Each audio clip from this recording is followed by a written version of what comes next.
oral questions. Questions, question orale, on the leader of the opposition.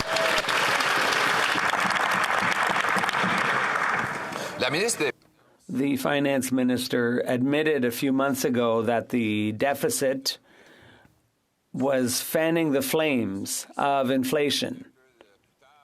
And a bit later, she announced that she would never eliminate the deficits that cause inflation. But there was a grain of common sense in the Liberal Party when they called for a plan to eliminate the deficit and stop fueling inflation. But the Prime Minister admitted that that motion was shot down.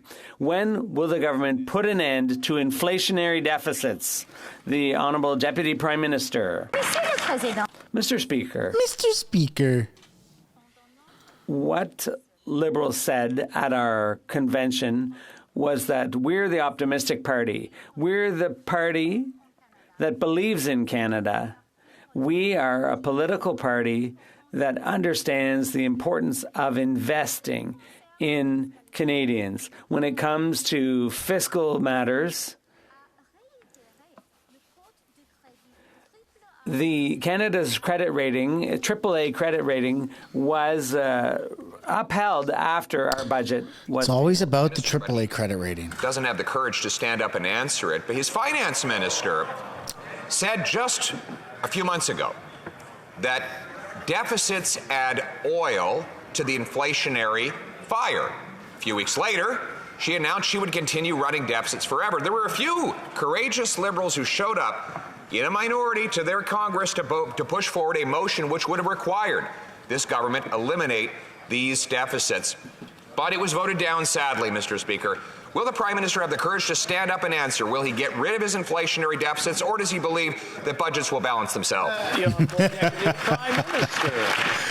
He thinks budgets will balance themselves. Really glad to hear the Leader of the Opposition recognize the courage of the Liberal Party. And indeed, the Liberal Party showed itself to be courageous and optimistic this weekend. We showed we are the party that believes in Canada. We are the party that understands the importance of investing in Canadians. Yes, and you know indeed. what, Mr. Speaker? The economic results show that that works. Canada's AAA credit rating was reaffirmed by S&P after I tabled our budget. Our economy grew by 2.5% in the first quarter, and we've added 900,000 jobs since the pandemic. The Leader of the Opposition. Well, the Prime Minister was so courageous, he wouldn't be afraid to stand up and answer a question, would he? Oh! So courageous. Oh! He might throw out Beijing's agent. A week after we found out, as a nation, that this agent had been threatening the family of a Canadian MP for a vote that he cast in this House. The Prime Minister hasn't thrown him out. In fact, he extends credentials to that agent, allowing him to operate with impunity from our laws here in our country. Will the Prime Minister show some courage, answer the question, and kick this agent out today? Yes. Deputy Prime Minister. Well said. Mr. Speaker, we're talking about serious issues, and I'd like us to all be serious for a minute. Oh, This House, we eat it, Freeland. about many things. We disagree about childcare. We disagree about a price on pollution. We disagree about investing in Canadian industrial policy. But there is one thing that I know every single member of this House in every party agrees on, and that is the sanctity of democracy in Canada and around the world. And it is simply wrong to suggest in any way any member of this House is not a faithful, patriotic, democratic Canadian. The Honourable Leader of the Opposition. The Prime Minister believes that he should stand up and say so and kick out this operative from Canada. So far, he's been hiding. He's hiding from answering my questions, but he's hiding from the regime in Beijing.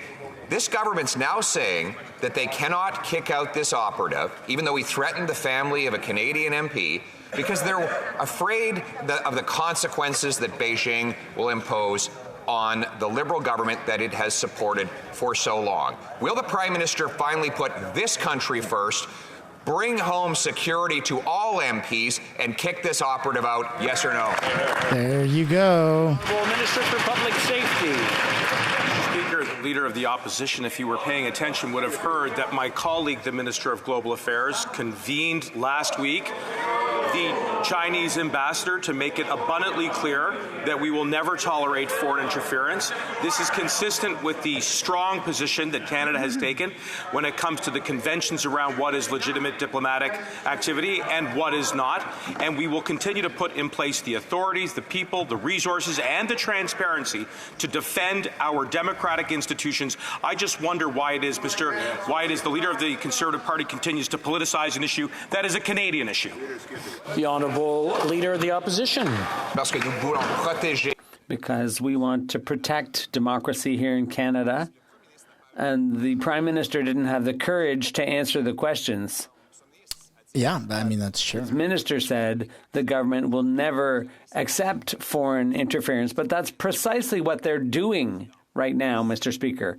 If the government and the Prime Minister want to protect our democracy, they should expel the operative responsible for threats against a member here in Canada. Does the Prime Minister have the courage to expel that operative now?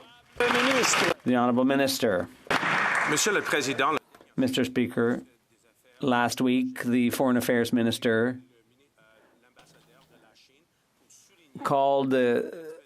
met with the Chinese ambassador to raise legitimate issues, and when there are examples where activities go beyond what's allowed, what's legal, Canada will always condemn that. And we have already promoted transparency and the defense of democratic institutions. The Honourable Member for Salaberry-sur-Roi.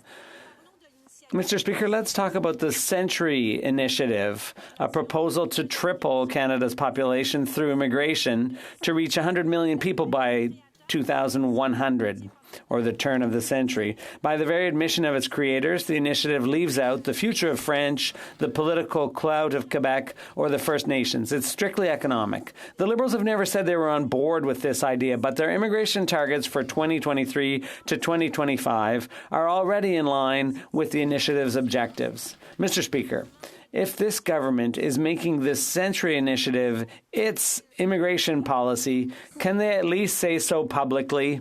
The Honourable Minister of Immigration. Yeah, admit it. Monsieur Président, Why isn't Trudeau standing up either?